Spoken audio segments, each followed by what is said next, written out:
మేషం వారికి కనుక చూసుకున్నట్లయితే మనకి 3 గ్రహాలు అంటే కుజుడు, శని, బుధుడు ఈ 3 గ్రహాలు కూడా కలుస్తున్నాయి. ఇదివరకే మనకి శని కుజుడు కలుస్తున్నారు. ఏప్రిల్ 11వ తేదీ నుంచి కలుస్తున్నాయి. కాకపోతే ఏప్రిల్ 9 నుంచే దీని ప్రభావం ఉంటుంది, గుర్తుపెట్టుకోండి.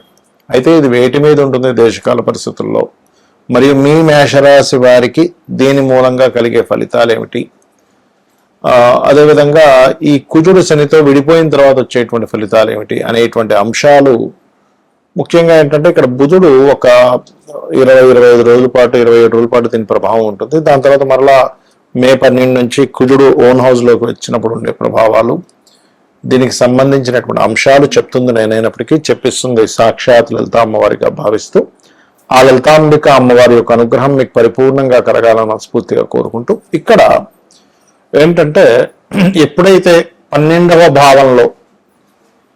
భావంలో ఈ బుధుడు శని కుజులతో మీ రాశి వారికి ఉన్నాడో, ఏదైనా ఇన్వెస్ట్మెంట్స్ ఏదైనా మనం మదుపు పెడుతున్నాము, అది కూడా ముఖ్యంగా అప్పు చేసుకొని తీసుకొచ్చి పెడుతున్నాం అనుకోండి. ఎందుకంటే మీకు మీ యొక్క లగ్నానికి, మేష లగ్నానికి కానీ మేషరాశికి అనుకోండి, పూర్వజన్మ కర్మకారకుడు అంటారు. ఈ పూర్వజన్మ కర్మకారకుడు బుధుడవుతాడు. ఈ బుధగ్రహం గనక ఎప్పుడైతే శని కుజ అంటే డిఫరెంట్ ఎనర్జీస్ కలిసి ఉన్నటువంటి ప్రదేశంలో, అది కూడా జలరాశుల్లో, మరియు బుధుడికి నీచ స్థానం, అది నీచ పొంది జలరాశుల్లో ఉండేటువంటి 2 విరుద్ధమైనటువంటి గ్రహాల మధ్యన ఉన్నప్పుడు మీరు ఏదైనా అగ్రిమెంట్ చేయడము, లేకపోతే అప్పు తీసుకొచ్చి మరీ ఇన్వెస్ట్మెంట్ చేయడము, అప్పు ఇవ్వడం, ఇన్వెస్ట్మెంట్ కోసం వేరే వాళ్ళకి అప్పు ఇవ్వడము, మీరు చేసేటువంటి దస్తావేజుల్లో సంతకం చేసేటువంటి విషయాలలో ఖచ్చితంగా అది ఎలా ఉంది, దాని పరిస్థితి ఏమిటని చెప్పి చూసుకోకుండా చేసేటువంటి కొన్ని తప్పిదాల వల్ల ఇబ్బంది పడతారు, గుర్తుపెట్టుకోండి. ఇది చాలా ప్రధానమైనటువంటి అంశం. అలాగే కొంతమందికి హెల్త్ ఇష్యూస్ ఉంటాయి, లేకపోతే ఎవరికైనా డబ్బులు ఇస్తారు, రుణంగా ఇస్తూ ఉంటారు. ఇటువంటి విషయాల్లోని మేనమామ వరుస వారితోని, మేనమామ లేదా సిబ్లింగ్స్తో కూడా మేషం వారు, ఎందుకంటే 3వ అధిపతి కదా, అందులో ముఖ్యంగా ఆఖరి సిబ్లింగ్తో, బుధుడు ఆఖరి సిబ్లింగ్కి కారకుడు అవుతాడు. వీరితో కొంత జాగ్రత్తగా ఉండాలి. అయితే ఇక్కడ ఎప్పుడైతే మనకి ఈ 9వ అధిపతి వ్యయాధిపతి అయినటువంటి బుధుడితో, గురువుతో బుధుడు యొక్క పరివర్తన ఉంది ఇక్కడ. సో దీనివల్ల ఏంటంటే కొంచెం తండ్రి గారి ఆరోగ్య విషయం పట్ల కూడా మీరు జాగ్రత్త వహించాలి. మరి దీనికి ఏమిటి పరిహారం, ఏం చేసుకోవాలి అంటే, నవగ్రహాలలో బుధగ్రహము, కుజగ్రహము, శనిగ్రహము ఈ గ్రహాల దగ్గర దీపారాధన చేయడము, గోవులకి బెల్లము, క్యారెట్స్, గోంగూర ఈ 3 పదార్థాలు తినిపిస్తున్నట్లయితే గ్రహ దోషము పోవడమే కాకుండా దేవతా అనుగ్రహం కూడా మీకు కలుగుతుంది. మరి ఈ యొక్క బుధుడు యొక్క ప్రవేశం మూలంగా ఏప్రిల్ 9వ తేదీ నుంచి ఒక 25-27 రోజుల పాటు ఉంటే ప్రభావము. దాని తర్వాత మే 12 నుంచి కుజుడు అగ్నితత్వ రాశుల్లోకి వెళ్తున్నాడు. ఇప్పుడు ప్రస్తుతం శనితో ఉన్నాడు, మే 12 నుంచి అగ్నితత్వ రాశుల్లోకి వెళ్తాడు. దీని మూలంగా దేశకాల పరిస్థితుల్లో ఎటువంటి ఫలితాలు ఉంటాయి, మరి మీకు జాతకం తెలియదు, అయినా సరే మీరు ఎటువంటి విషయాల పట్ల జాగ్రత్తగా ఉండాలనే విషయాలు తెలుసుకుందాం. మొట్టమొదటిగా ఈ ఇంటర్నెట్ కారకుడు బుధుడు, గుర్తుపెట్టుకోండి.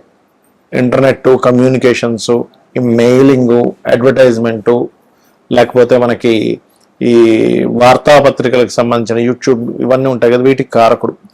కాబట్టి ఈ రంగాల్లో ఉండేటువంటి వారు ఈ యొక్క రంగాలకి, ముఖ్యంగా ఇంటర్నెట్ సంబంధించిన సేవలకి, కమ్యూనికేషన్ రంగాలకి, సాఫ్ట్వేర్ రిలేటెడ్ సంబంధించిన రంగాలకి ఇబ్బంది వస్తుంది దీనివలన, గుర్తుపెట్టుకోండి. Point number 1. ఇక రెండవది ఏమిటి అంటే, ఇక్కడ ఈ బుధుడు పరివర్తన యోగంలో గురువుని తెస్తున్నాడు మీన రాశిలోకి. ఎప్పుడైతే గురువుని తెస్తున్నాడో, గురువు మనకిది ఎండాకాలము, రాబోతున్నటువంటి ఎండాకాలము, దీని మూలంగా ఏంటంటే విపరీతమైనటువంటి ఉష్ణం ఇంకా పెరుగుతూ ఉంటుంది. మీరు మే వచ్చేసరికి ఇంకా ఎక్కువ అవుతూ ఉంటుంది. అప్పుడు ఆ మే వల్ల ఎక్కువ ఉష్ణం వల్ల కలిగేటువంటి ఫలితాల్లో కొంత కూరగాయలకి కూడా ఇబ్బంది వస్తూ ఉంటుంది. అందులో ముఖ్యంగా టమాటా లాంటి పంటకు కూడా కొంత ఇబ్బంది వస్తూ ఉంటుంది, గుర్తుపెట్టుకోండి. అయితే ఇక్కడ ప్రధానంగా వాటికంటే కూడా ముఖ్యంగా మామిడి పళ్ళు, అరటిపళ్ళు మరియు అదేవిధంగా ఆకుకూరలకు కూడా ఇబ్బంది ఉంది. కాబట్టి ఈ యొక్క రైతులు కొంచెం ఈ ఏప్రిల్, మే, జూన్ ఈ మాసాల్లో కొంత జాగ్రత్తగా ఉండాలి, గుర్తుపెట్టుకోండి. అయితే జూన్ వచ్చేసరికి ఇంక మీకు ఇంకా తీవ్రంగా ఉంటుంది అనుకోండి. దాని తర్వాత ఒకవైపు ఎండలు వస్తూ ఒకవైపు వర్షం కూడా కలుగుతూ ఉంటుంది. అయితే ఇక్కడ ఈ బుధుడు జలతత్వ రాశుల్లో ఉన్నందుకు జలంలో తిరిగేటువంటి షిప్స్ ఉంటాయి చూసారా, మనకి కొన్ని ఆ షిప్స్కి నావిగేషన్ అనేటువంటిది మిస్ అవ్వడం. బుధుడు నావిగేషన్స్ కూడా కారకుడు, అంటే మనం ఎటు వెళ్తాము, ఏంటి, ఎలా ఉంటుంది అనేటువంటి వాటికి కారకుడు. ఈ నావిగేషన్స్ కూడా మిస్ అవ్వడము, ఈ ఎయిర్పోర్ట్స్ దగ్గర లేకపోతే మన ఈ ప్రయాణం చేసేటువంటి ఫ్లైట్లు సంబంధంగా కూడా కొంతవరకు ఇబ్బంది రానుంది ఈ యొక్క సమయంలో. ఎందుకంటే వాయుతత్వ రాశుల్లో ఉండేటువంటి గురువు బుధుడితో పరివర్తన యోగం వల్ల మరలా మీకు ఇక్కడ ఈ యొక్క శనికుజులతో సంబంధాలు ఉంది. కాబట్టి ఫ్లైట్లు నడిపేవారు, ఫ్లైట్లు నిర్వహించేవారు, లాస్ట్ టైం కూడా మనం చెప్పుకున్నాం, అప్పుడు ఒకసారి మనకి 1200 ఫ్లైట్ల దాకా ఆగిపోయి చాలా ఇబ్బంది అయింది చాలా మంది ప్రయాణికులు. కాబట్టి ఇప్పుడు కూడా కొంచెం ఈ బుధుడి యొక్క ప్రభావం వల్ల ఇటువంటివి ఉంటాయి. అదేవిధంగా మరొక విషయం ఏంటంటే షేర్ మార్కెట్ ప్రధానంగా, ఎందుకంటే బుధుడు షేర్ మార్కెట్కి కారకుడు అండి. అయితే ఈ షేర్ మార్కెట్ విషయంలో కూడా ముఖ్యంగా 4 రాసుల వారికి మరింత ఎక్కువ ఇబ్బంది ఉంది. ఎవరెవరు అంటే వృషభము, సింహము మరియు వృశ్చికము, కుంభము. ఈ 4 రాసుల వారు షేర్ మార్కెట్ రిలేటెడ్ సంబంధించినటువంటి అంశంలో చాలా చాలా చాలా జాగ్రత్తగా ఉండాలి. కాబట్టి ఈ యొక్క అంశాల్లో ఇప్పుడు నేను ఏవైతే అంశాలు చెప్పానో ఈ యొక్క అంశాల్లో చాలా జాగ్రత్తగా ఉండాలి ఇప్పుడు ఉన్నటువంటి గ్రహస్థితి రీత్యా చూసుకుంటే.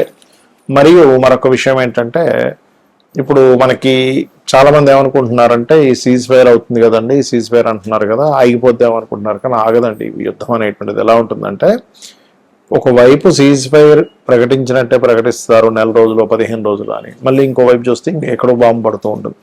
అంటే పూర్తి స్థాయిలో ఆపరు, లేదా ఆపినట్టుగా అనుకోవడం, మళ్ళీ వెంటనే ఇంకో బాంబు వేయడం, లేకపోతే మళ్ళీ ఇంకోటితో ప్రశంస రావడం, తద్వారా మళ్ళీ. అందుకని నేను చెప్పేది ఒకటే, అమెరికా కంట్రీస్లోని లేకపోతే ఇరాన్ కొన్ని ముస్లిం కంట్రీస్లో ఉండే భారతీయులు వీలైతే కొన్ని నెలలు కొంతకాలం పాటు ఇవన్నీ చల్లారే వరకు కూడా మీకు వీలుంటే ఇండియాకు వచ్చేసేయండి ఆ మాట విని. ఎందుకంటే ఇక్కడ ఉండేటువంటి గ్రహస్థితులు మనకి ఈ సంవత్సరం నవనాయకులు అంటారు. అంటే రాజు, మంత్రి, సేనాధిపతి, శస్యాధిపతి, అర్ఘ్యాధిపతి, మేఘాధిపతి అని ఇలా ఉంటాయి. ఇందులో ఈసారి మంత్రి కుజుడైనందుకు ఈ యుద్ధ సంబంధించినటువంటి విషయాలు అనవసరంగా పడుతూనే ఉంటారు. ఎందుకంటే ఒరిజినల్గా అయితే మనం ఎవరూ కూడా యుద్ధం రాకూడదనే కోరుకోవాలి మనస్ఫూర్తిగా. కారణం ఏంటంటే యుద్ధం వల్ల ఎవరికి లాభం లేదు, నష్టం తప్పితే.